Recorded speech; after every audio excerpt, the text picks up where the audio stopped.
Emily Havens, Executive Director, Grammy Museum. Well, we've cracked Emily up. That's my day. My day is done. I'm going home. There you go.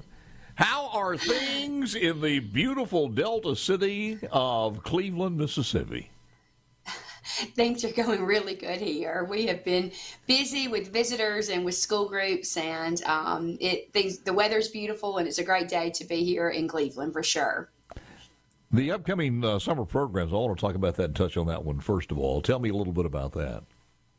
Oh my goodness, we are so excited to be back having summer camp in person. So this year is our summer camp, our summer sessions, fast track camp. We will be accepting actually registration is open now, and we will accept about 30 kids, and they'll learn things from songwriting to music production. They'll learn about Mississippi and the impact that Mississippians have had on American music, receive instructions on recording techniques, and really build up all week for their live final performance. So they will put on a live performance the last day of summer camp. What ages are we talking about on this one, Emily? 9 to 14. We work closely with the Delta Music Institute across the street, and so we kind of focus on the 9 to 14, and they focus on the 15 to 20-year-old across the street. So we partner together for that. Now, today is May 3rd, Delta Arts Alliance Come and Go. What is that about? Because you've got so many different programs going on there.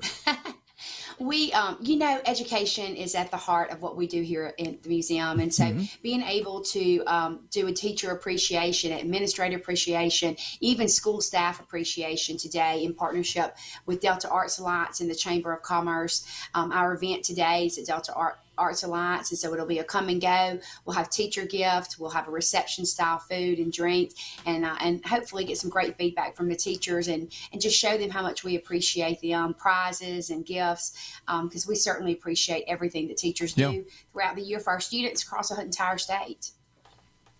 You know, we talked about Marty Stewart, and Marty Stewart, of course, is going to be at the two Mississippi museums. But do you guys have anything from at the Grammy from Marty? We do. Of course, we have a wonderful outfit in Grammy Legends. He's certainly a Grammy legend. And so we have a black outfit of his that he has loaned us, and we have on display. And we actually have a mandolin that he played while he was here in December that we're planning on putting in display, kind of including a couple of other, he received the Crossroads of American Music Award. And so we'll have a Crossroads of American Music case, which features the most recent artist. And so we're excited to be able to include him. Such a great recipient, and he was wonderful when he was here, and he is very pretty. He is pretty little. He is pretty little, Marty Rhodes. That's Marty right. Stewart. Let me ask you, since it's opened, how has the museum evolved? Well, our education programs have. I mean, certainly when we opened, it was just really a blank sheet of paper when we got here, and being able to create education programs based on our feedback from educators, and we call them the Dream Team, our retired group of educators and superintendents, of being able to really provide us the content to create a lot of education programs. We've evolved in tourism. I mean, certainly we have so many tourists that come here. The American Queen boat tours are incredible, and being able to open our doors several days a week to big tour groups across that are here from foreign countries, as well as all over the country. And we've evolved in our summer camp program, in our public programs, and really just grown into being an music educational institution here in the Delta, a visitor's experience, and a place where the communities can come together and hear great artists, new artists, legends, and also see documentaries on screen with panel discussions, and just being able to really provide a lot of entertainment for the citizens and in our community around the state.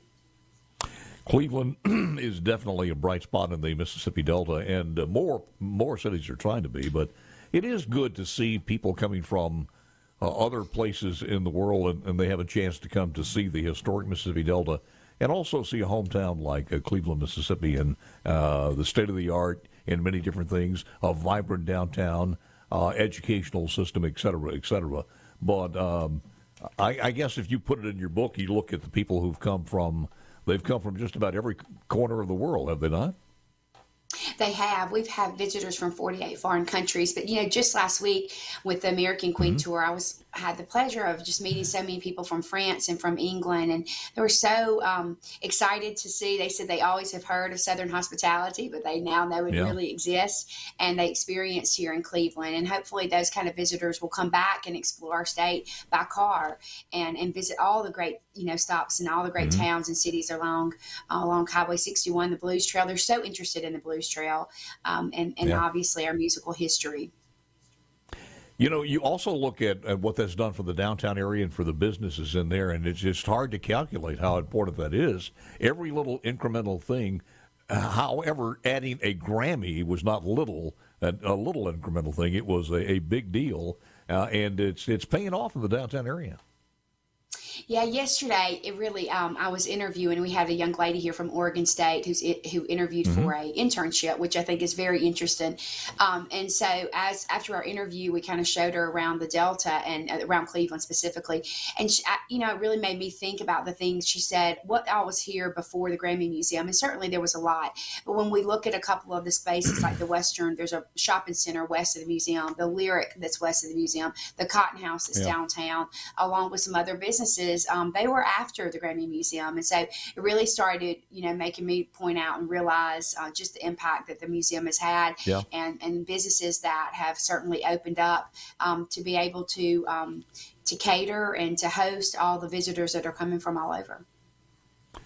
I don't want to let you go before we talk about any of the other new exhibits that are at the museum. Well, we are working on our new one. I cannot announce what it is or when it will open, but currently we still have MTV as our special exhibit. You can't announce. Whoa! You can't announce what it is. I'll call I was going to give you a drum roll. She can announce it, but she won't. I've had a drum roll on your show before, so I'm gonna call you first. Yeah, How about that's that? it. You call, we'll give you a drum roll. When we get ready to announce, I'll do it on Paul Gallo for sure. Is this going to be an event or a certain person or what is it going to be?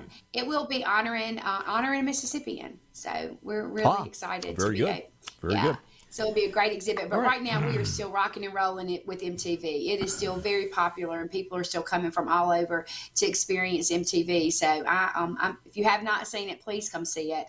We're going to announce a short extension of it based on the popularity and getting through a few more months of the summer. But we're really excited to have it. But we have a lot of great things coming ahead for the museum.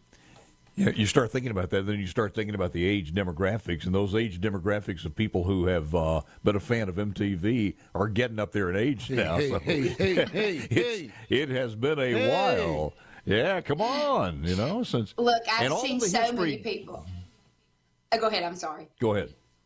And I was just going to say, so many people, and that's my age group too, but so many people my age looking for Dire Straits T-shirts and Duran Duran and Run DMC and John Bon Jovi and Poison. It's been a lot of fun selling great T-shirts along with this exhibit. Yeah.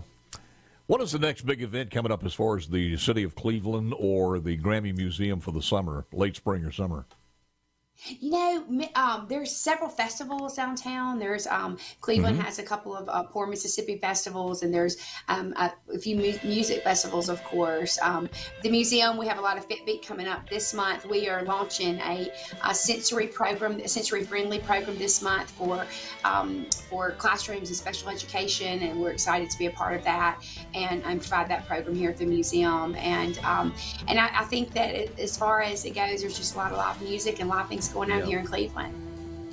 I got to tell you, it's just one of the things that make us Mississippi proud, and we thank you so very much. Great job. Aww. Emily Haven. Thank you so much, Paul. Thank you, ma'am.